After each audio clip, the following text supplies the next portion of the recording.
that the groups are supposed to have. We are engaging the groups at the grassroots level, including the chiefs who know these women, and they can be able to help even when we are tracking the monies that have not been paid. And actually that is where we had a challenge when it comes to digitalization, because there wasn't a follow-up. But now the 10 members who belong to that group are known to the local administration. And that is almost the main security that we are looking at. And we have the officers who are monitoring and ensuring that we follow the repayment of that money almost on daily basis, because they are in contact, they have their records. Senator Mbugua asked the question about PWLD. We have this one. I would beg that I be allowed to get more details, because this is a group that has to be, dealt with very clearly. So I will be seeking for more clarification, although the answer that I have here is that we have a specific product, but we will design a product that will be specific. So allow me to follow up so that we get what is actually tailor-made specifically for these PWDs. On the issue of the recovery framework, the recovery framework is, they are looking at the physical visits and meetings of the individual borrowers. The group membership also guarantee themselves. And these people are being reached at the level in which they even understand the language. Because forms and these issues of borrowing are mostly in a language that sometimes may be difficult for them to interpret, but the officers who are reaching out to them are able to explain to them how they can fill those forms, how they use that money, and how they repay back. So I think those are the answers that I have. In case there is anything that we have not clarified, then we shall be seeking for more time to respond. About Marsabit, yes, we commit to visit so that we can find out what is happening and how the women would want us to move together. So that one I can commit.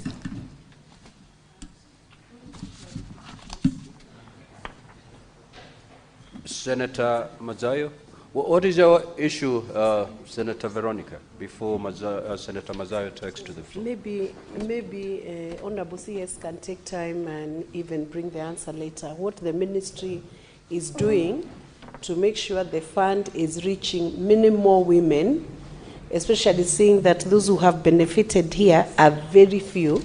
That's one of the questions I asked.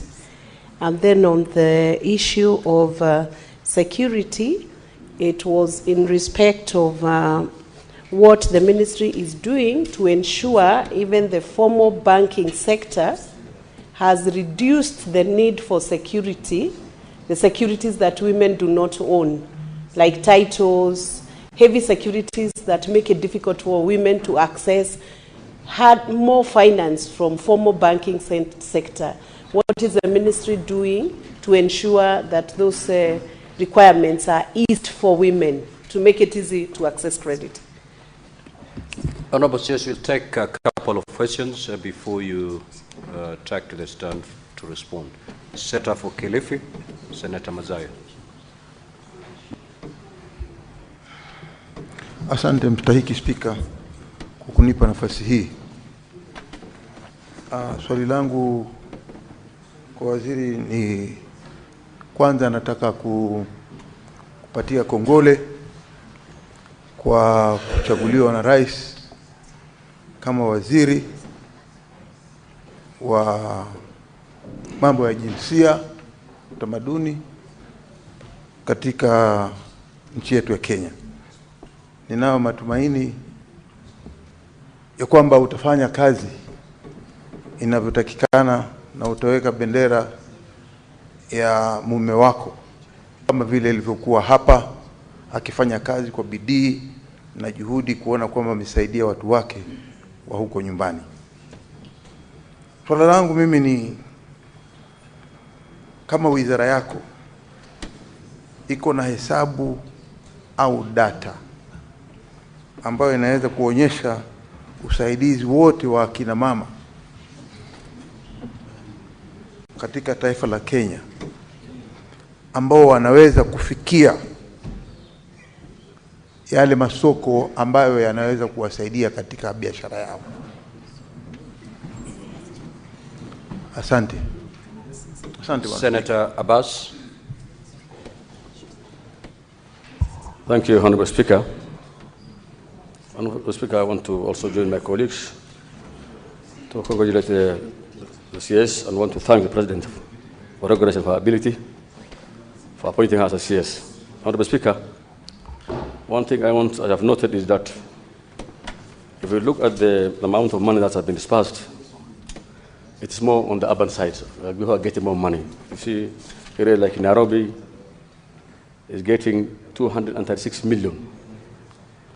Kiambu, 155 million. But of course, as you go far from Nairobi, even your own hometown, Baringo, there are only 10 member groups. This shows that Wajir, if you go my own town, I mean my own county, there are only 24 groups that took 5,550,000.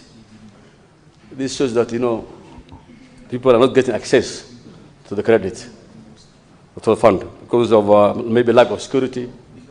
You know, this country, it's more of a patriarchal country where men only rule and have on the title deeds. So I'm asking the CS, what is now that the security is not there for women? What other plan do you have, your minister have, so that at least the rural woman can be able to access credit from this fund? Senator Tom Ojenda.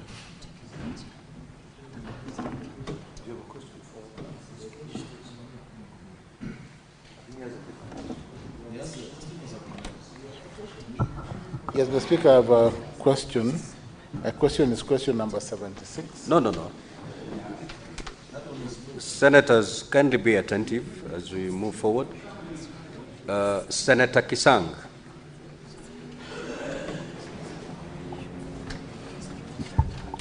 Thank you, Honorable Speaker. Honorable Speaker, I also want to join my colleagues to congratulate Anna for her appointment as the CS. Honorable Speaker, as my colleagues have said, maybe the CS needs to also do some more of civic education in the rural counties so that more of our women may take these particular funds to at least empower them economically, especially in the groups, so that they can develop. Honorable Speaker, I remember when I was the MB for Marakwet West, we worked very closely with the ministry to ensure more groups and also assist them to basically undertake projects that are more viable, that will give them a profit. So that's what we just want to ask her to maybe focus and go to the use the officers on the ground to assist our women groups so that they can be empowered. Honorable Speaker, also maybe as a government they need to look at the Women Enterprise Fund and the Youth Enterprise Fund and the ASLA Fund. Is it possible, maybe at some stage, maybe it's good to merge them together into one serious empowerment fund to assist the youth and the women and the BWDs. Thank you, Honorable Speaker. Honorable CS, you may now proceed to respond.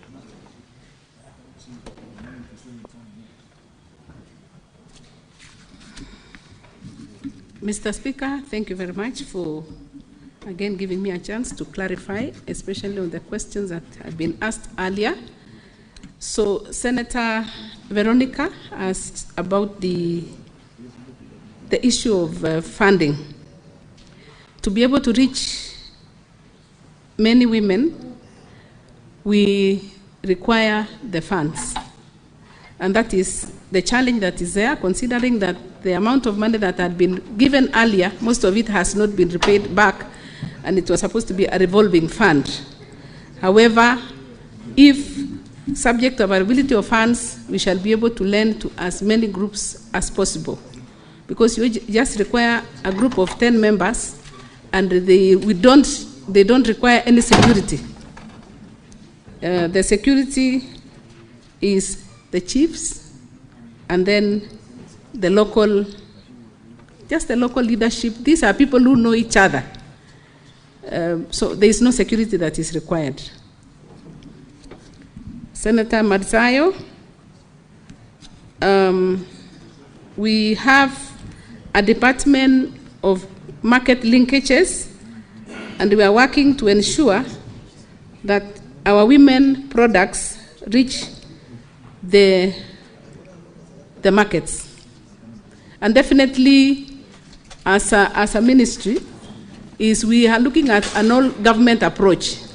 So it does this Women Enterprise Fund is not working in isolation. We work with the other ministries to ensure that we make use of the already existing structures.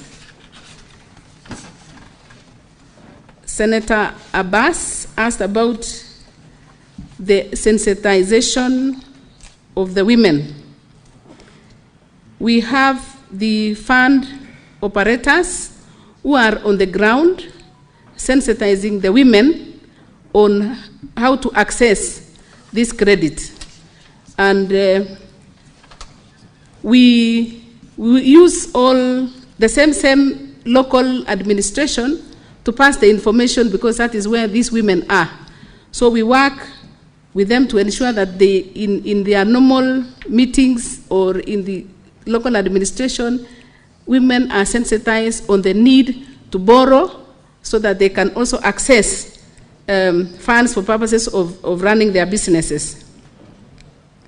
There is also an introduction of Sharia-compliant product because of the Muslim culture. And you know them, they don't believe in interest, they believe in profits, if I'm not wrong. So we are trying to ensure that we capture all sectors.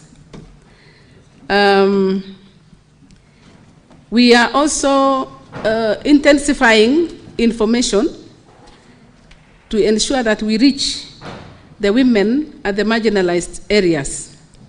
So all these measures that are there is to ensure that everyone, even if it's using the vernacular stations, to ensure that they know what is happening. But mostly we have an all-government approach. We work with all the other sectors of the government to ensure that we make use of the platforms that we have to pass the information.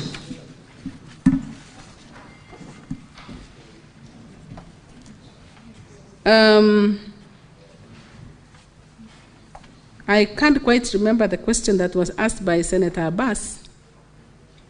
Senator Abbas, maybe you may repeat the question.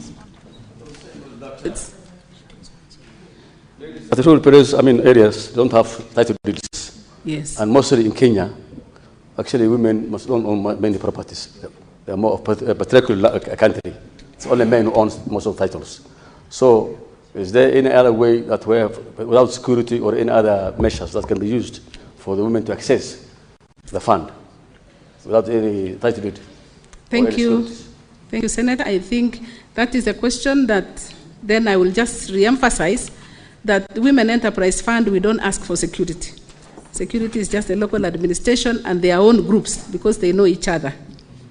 And the officers who are there to ensure that they monitor and they remind them. Sometimes it is not that they don't want to pay. It is because monitoring. That is why digital could not work.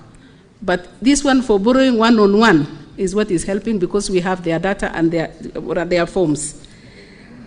Senator Saf? No, Senator Kisang, sorry, Senator, it is somebody else who wrote, I know your name properly. Civic education is what is very key. The women have to be reminded every time that this is a facility that belongs to all women. It is not for a special category of people. And this civic education is being carried out at the constituency level, and the women are being advised, or rather they are being educated through their forums, even in churches where they are meeting, to be told that this is a facility that is there and it is available to anyone as long as you meet the minimum requirement of being at least 10 members. So, and I know most of the places, the marginalized communities, some of this information has not reached out to them, but that is exactly what we shall be endeavoring to do, to ensure that we reach out in all forums that they are available, to ensure that they get to know that this facility is available and they should make use of it. Thank you very much. Senator Olekina. Thank you, Mr. Speaker. Let me begin by congratulating the newly appointed Cabinet Secretary. I was with her in Narok last week, or is it 2 weeks ago? And my question to you, knowing that you're the new kid on the block, and women demands a lot from you. I've listened to the questions asked by my colleagues. On this issue of women being able to borrow money, access to that money, are you in a position to devolve? Because I'm imagining of a woman in Baringo or a woman in Narok County in Mosiru who cannot be able to access through the phone, who also is not able to come to Nairobi. How is that woman going to know that there is money that she can be able to apply, either individually or through a group? Thank you, Mr. Speaker. Honorable CS, you may proceed to respond.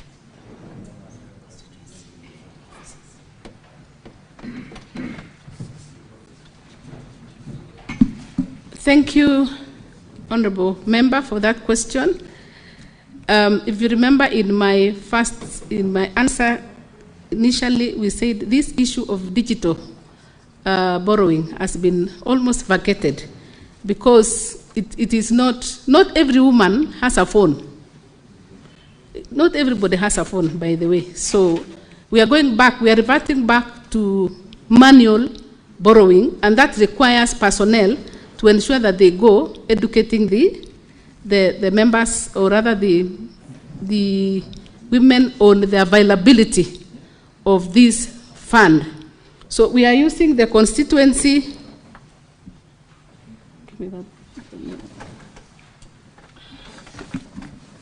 We have officers at the constituency level who are tasked with that role of ensuring that they educate the members on the availability of that fund. And when we talk about constituencies, that is where they are. And we have an officer who is actually educating them at that level. Then that information, with time, maybe progressively, with time it will reach out to them. And we shall also be making a follow-up to ensure that we don't just speak, but we ensure that we also get the reports from the constituency level on how many people, how much publicity has been made to our clients then. Thank you very much. Thank you, Honorable CS. I will now allow the Senator for Kisumu, the Honorable Professor Tom Ojenda, to ask question number 76. Honorable Senator, you may proceed. Thank you, Mr. Speaker. Today I want to ask a question from this desk. Mr. Speaker, to the CS Gender, Culture and Arts and Heritage, I wish to ask question number 76. CS, what factors have been identified as the major causes of the recent surge in gender-based violence cases including the alarming rise in femicide incidents, which reached at least 170 cases in 2024, a 79% increase compared to 2023. Part 2, what institutional challenges currently hinder the effective enforcement, enforcement of GBV-related laws, and what systemic reforms are being implemented to strengthen the capacity of law enforcement agencies and the judiciary in handling gender-based violence and femicide cases. So, Speaker, part 3 is, could the Cabinet Secretary provide data on the prosecution and conviction rates for GBV and femicide cases in Kenya over the past 5 years, and indicate whether there are plans to establish GBV courts to expedite and sensitively handle these cases. Part D, what is the current status of the implementation of the Protection Against Domestic Violence Act and the national policy on prevention and response to gender-based violence, and could the CS provide an audit or evaluation of their effectiveness? Lastly, could the Cabinet Secretary provide a status report on the availability, accessibility, and distribution of safe shelters, psychosocial support services, and legal aid mechanisms for gender-based violence survivors across the 47 countries? Thank you, Mr. Speaker. Honorable CS, you may now respond.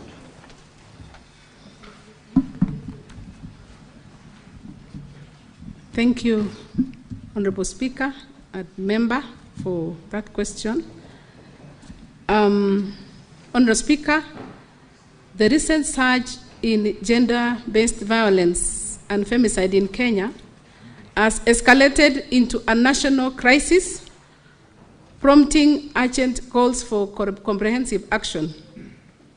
Between August and October 2024 alone, at least 97 women were killed in gender-related murders.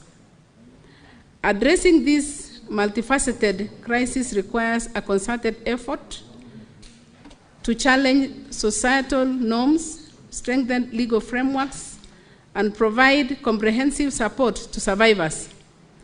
Only through systemic change and sustained commitment can Kenya hope to reverse the rising tide of GBV and femicide. In cases of gender-based violence and femicide, increased cases of GBV and femicide are driven by a complex mix of social, economic, cultural, legal, and institutional factors. And below are the contributors. Contributor number 1 in the list is socio-economic factors. We live in a patriarchal society, and patriarchal norms and gender inequality societies prioritize male dominance and control over women, often normalize violence. Harmful traditional practices such as child marriage and female genital mutilation contribute to GBV, and stigma and silence around GBV cultural taboos often prevent survivors from speaking out or seeking help. Economic factors: poverty and unemployment. Financial stress can increase household tensions, leading to violence. Women in economically dependent positions are more vulnerable. And economic disempowerment of women limits women's ability to leave abusive relationships or report violence. Legal and institutional gaps. Weak enforcement of GBV laws. Perpetrators often go unpunished due to corruption, poor policing, or lack of evidence.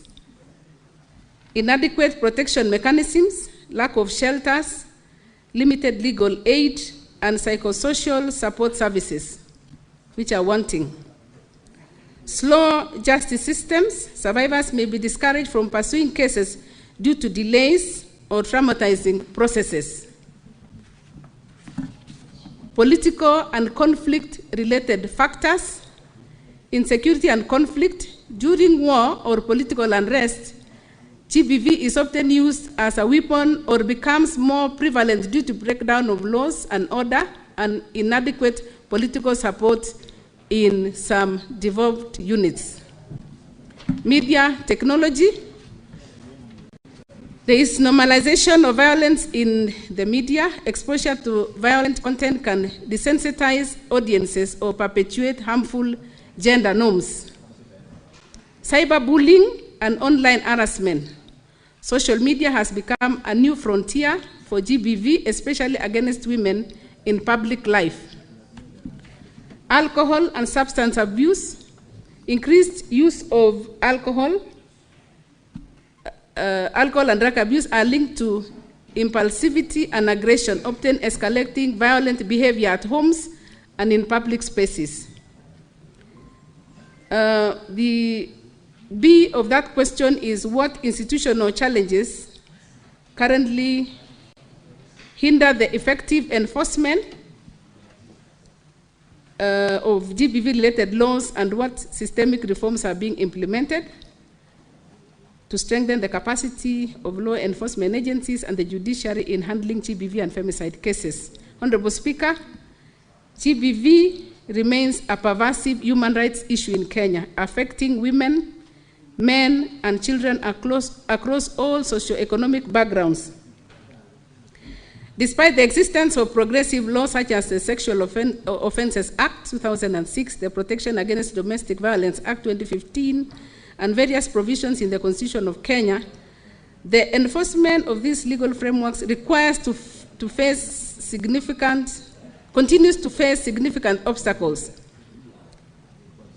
The institutional challenges undermine efforts to protect survivors, hold perpetrators accountable, and deter future incidents of gender-based violence. Addressing these systemic issues is crucial for achieving justice and fostering a society free from violence and discrimination. Honorable Speaker, the institutional challenges include, and I emphasize, 1, weak coordination among government agencies. There is often a lack of coordination between key factors such as the police, judiciary, health services, and social services. This fragmentation results in inconsistent responses and delays in case processing and inadequate survivor support. 2, inadequate capacity and training of law enforcement officers. Many police officers, prosecutors, and judicial officers lack specialized training in handling GBV cases. This leads to mishandling of evidence, insensitive treatment of survivors, and poor case outcomes. The third challenge is limited resources and infrastructure. Critical institutions such as police stations, gender desks, shelters, and forensic labs are under-resourced. This limits their ability to respond effectively to GBV incidents, especially in rural and marginalized areas. Corruption and impunity. Corruption within the justice system often leads to their dismissal or manipulation of these cases. Perpetrators may bribe officials to avoid prosecution, while survivors may be coerced with withdrawing the cases. Backlog and delays in the judicial system. Kenya's courts are overwhelmed with a backlog of cases, leading to significant delays in the resolution of these matters, and survivors often lose hope or drop cases due to the prolonged wait for justice. Cultural and social norms within institutions. Institutional personnel may hold patriarchal or victim-blaming attitudes, which influence their willingness to act decisively on GBV cases. Such norms often result in the trivialization or dismissal of complaints. Poor data management and case tracking. there is no comprehensive centralized system for collecting and managing GBV data across institutions. This hampers evidence-based policymaking and the monitoring of enforcement effectiveness. Inadequate survivor-centered approaches. Many institutions do not prioritize the safety, dignity, and confidentiality of GBV survivors. This deters survivors from reporting and engaging with formal systems. Honorable Speaker, my ministry, in collaboration with key stakeholders, is undertaking significant systemic reforms to enhance the capacity of law enforcement agencies and the judiciary in handling femicide cases. These efforts aim to address systemic challenges and ensure justice for survivors. The establishment of specialized gender-based violence courts. In 2023, the Kenyan judiciary launched at least 5 specialized sexual and gender-based violence special courts in regions including Shanzu, Siaya, Kisumu, Kibera, and Makadara. These courts are designed to expedite GBV cases, reduce case backlogs, and provide survivor-centered justice. Currently, Kenya has 12 specialized courts for victims of GBV. Formation of a presidential working group on femicide. In December 2024, the Kenyan cabinet approved the formation of a multisectoral presidential working group tasked with developing a comprehensive approach to address the increasing GBV cases, including femicide. This group, comprising religious leaders, parents, schools, security agencies, and civil society organizations, is mandated to identify legal and enforcement gaps and deliver actionable recommendations within 90 days. Specialized units within the Office of the Director of Public Prosecutions, ODPP. The ODPP has established specialized units focusing on SGBV, counter trafficking in persons, and child protection. These units are staffed with trained prosecutors who handle cases with trauma-informed approach, ensuring effective prosecution and victim support. Number 4, standard operating procedures for GBV case handling. In July 2024, the Kwale Court Users Committee unveiled the first ever SOP manual to streamline the reporting and handling of SGBV cases. The manual outlines procedures for proper reporting, meticulous evidence recording, and effective prosecution, aiming to ensure victims receive prompt and effective justice. Police reforms and capacity building. The National Police Service has recommended several reforms, including digitalization of P3 forms and post-rape forms, integration of GBV information management system, and establishment of specialized GBV response units at all police stations. These measures aim to enhance the efficiency and professionalism of police responses to GBV measures to GBV cases. International support and training. UN Women has been instrumental in training over 600 officers across Kenya's National Police Service and National Transport and Safety Authority. This program focuses on recognizing signs of potential femicide and promoting a victim-centered approach to law enforcement.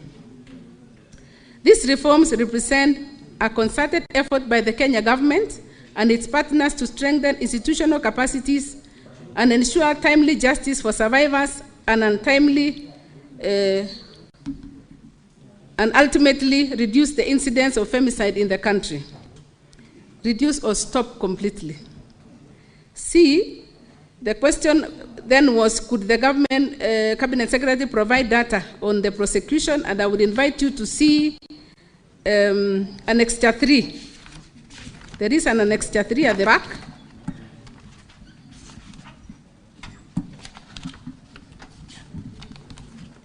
Annexure 3 provides a summary of femicide data in Kenya, and the source, honorable member, of this data is the Ministry of Interior and Administration. So I'll invite you to see that data, which clearly gives the summary. Madam CS, just a minute.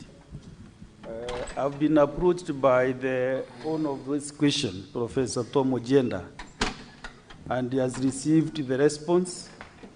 He has gone through the response. It's so lengthy, and he feels satisfied. So I wanted us to save time because the senior counsel is up, a senator for Kisumu. It's the property of those, but first of all, if the member is satisfied, and if you have supplementary question, because you know the reason why this document is circulated is for the senators to engage with this document. So, yes, Senator Tom Ojenda, just have a seat. I do some. Unlike my Senator Chirargei, I'm a gender-based violence expert, and I'm happy with the response. I read a lot. So I read a response, and I'm satisfied that CS Cheptumo has done a comprehensive response to the question, and I'm happy. Unlike Mr. Chirargei here, who rarely reads. Senator Chalagei. No, Senator, just a minute, Senator Chalagei. You know this behavior of exchanging between the heirs. Personally, I will never accept that. While presiding in this house, I will never accept those exchanges. So you finish, you should wait for him to finish, the senator for Kisumu, and then you can also make your point of honor or whatever else you wanted to say. Because we have actually interrupted him, whatever he was saying. So Senator Tom Ojenda, did you conclude? Okay. What is it? What is it, Senator Chalagei? Mr. Speaker, is it in order, understanding order 101 on contents of speeches, for Senator Professor Tom Ojenda to allude that I don't read, Mr. Speaker? I have written even books, Mr. Speaker. He is the one who used to force us in class to read his own book. And I read his book from cover to cover on principles of conveyancing, Mr. Speaker. Is he in order? He should withdraw and apologize. Because I am known to be an avid reader, and he can visit my private library after this. It is quite out of order to ask your lecturer, your teacher, professor of law to apologize to you. We are equal, Mr. Speaker, before at this House of Union, Mr. Speaker. No, let me first clear this.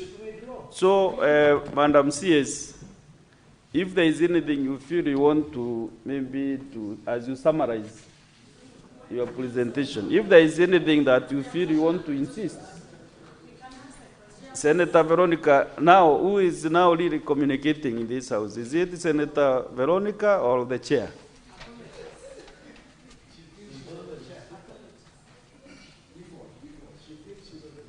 So, Madam CS, if there is anything that you want to comment as you summarize, then we ask a few supplementary questions, then we create more time for the business. If nothing, you have nothing, then we engage the supplementary questions. Thank you, Mr. Speaker, sir, for giving me an opportunity to just make some recommendations for consideration. Number one, for the ministry to effectively operationalize protection centers, including polycare, there is need for increased funding.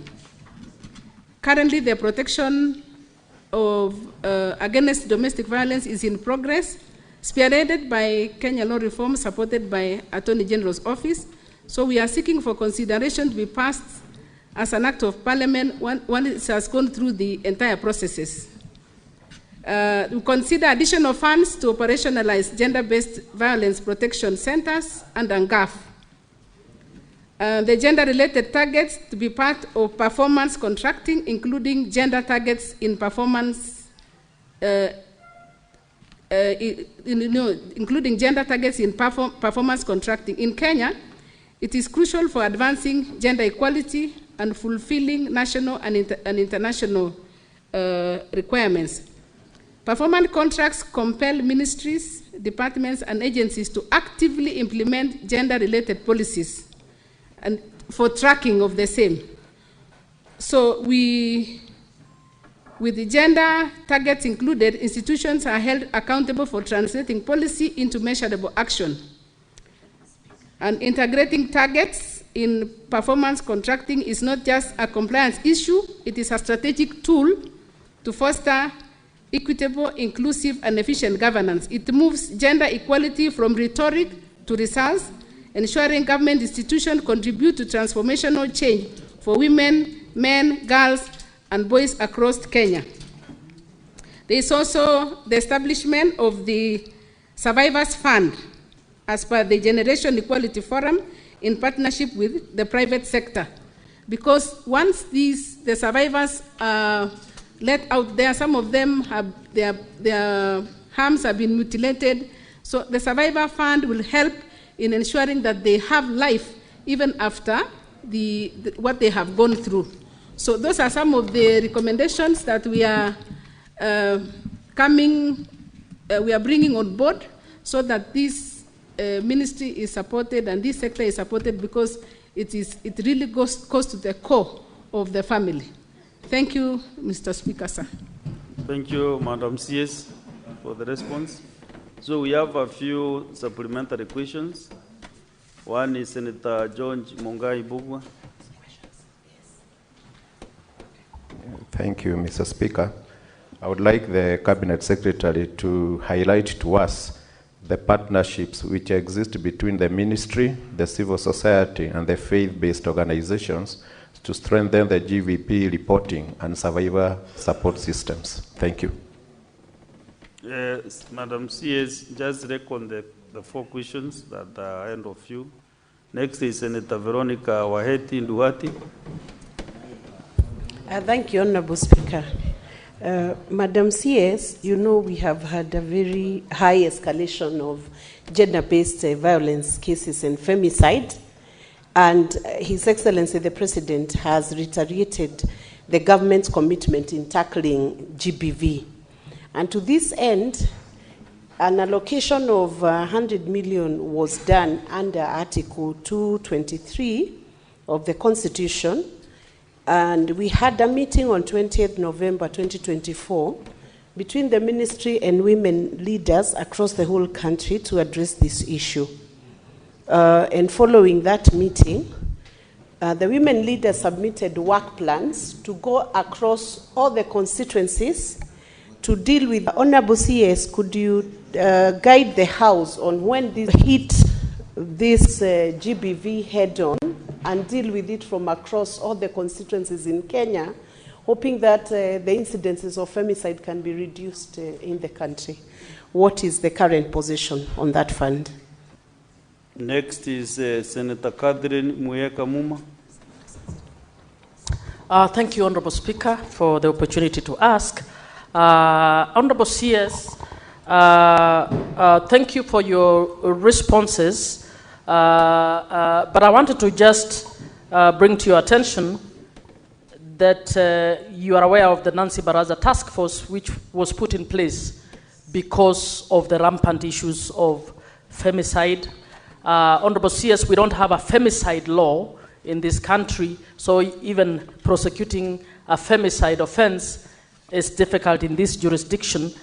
And so I just wanted to ask, one, how is the ministry bringing together all different actors to ensure that all parameters around GBV and femicide, from the legal, the justice, the social, the cultural, and all are addressed? It's a question, Honorable CS, I know you're just new in office, and I'm asking it just to broaden your thinking so that as you settle in, it might be an approach you might want to look at. Honorable Speaker, allow me just to make one comment. Honorable CS, the gender indicators will never improve unless we acknowledge that gender is a cross-cutting issue that must be discussed on every decision-making table. It needs to be discussed in the Ministry of Interior, Ministry of Health, Ministry of Water, and everywhere. So greater collaboration by your ministry and coordination in a technical manner is what will help us move forward. So my question then would be, how will you get this collaboration with the key stakeholders in order for us to reduce the instances of GBV and femicide? That was the last question. Madam CS, you can answer the 3 questions. Thank you very much, Honorable Speaker. I'll first take the question by Senator Mungai. Yes, on the issue of the partnerships. So we have the gender sector working groups, which work together with us very closely to ensure that we have solutions to these issues which are very prevalent. We also have gender officers at the counties. At every county, there is a gender officer who are collecting the data, and they report back to us. Then we can be able to, that is why we are able to identify where are these hotspots and what is it that is causing this prevalence or the surges of these gender-based violence matters. About the 100 million amount, this is a matter that we would need to seek clarification or to make a follow-up on how it should, or when it should be disbursed, so that it can go for the purpose for which it was meant. So you allow us to follow up and then be able to report back or ensure that it is disbursed. We don't have to wait until we come back here. If we can have it rolled down, then the better. That is one of the things that I'll be following up on, and I'm aware about it.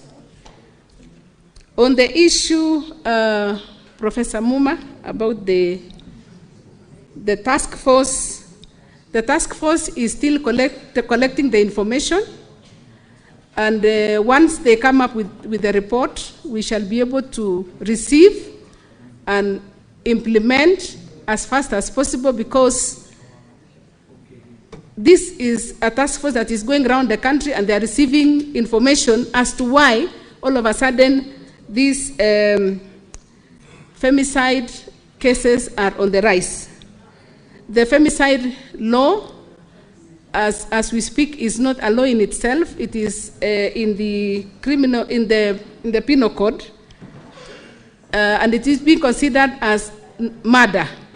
So let's wait and see what comes out of the data, and then we'll be able to work together with all the groups, the judiciary, and all the groups. We shall be able to see the recommendation and ensure that these femicide cases come to an end.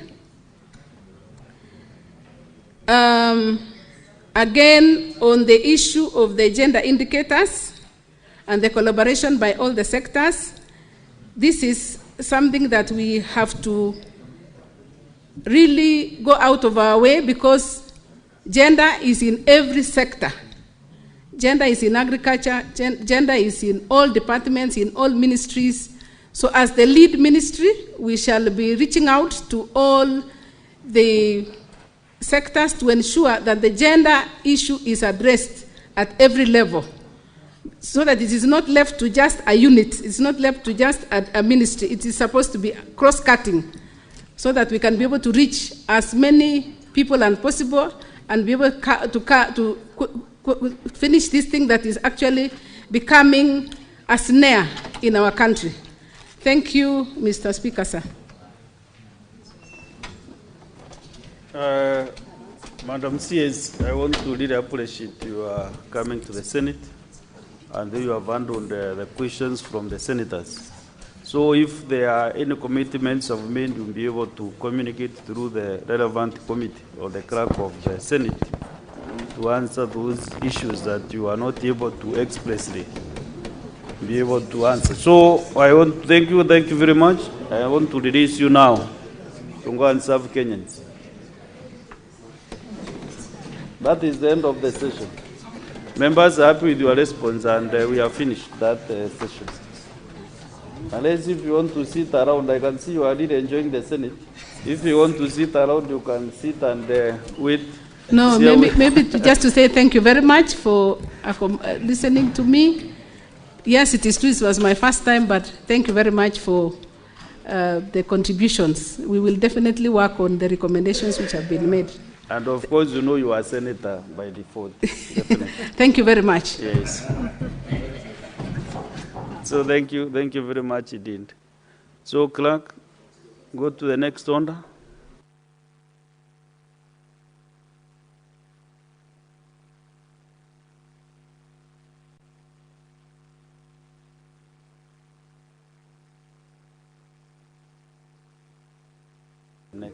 Next order, clerk. Order number 8, the division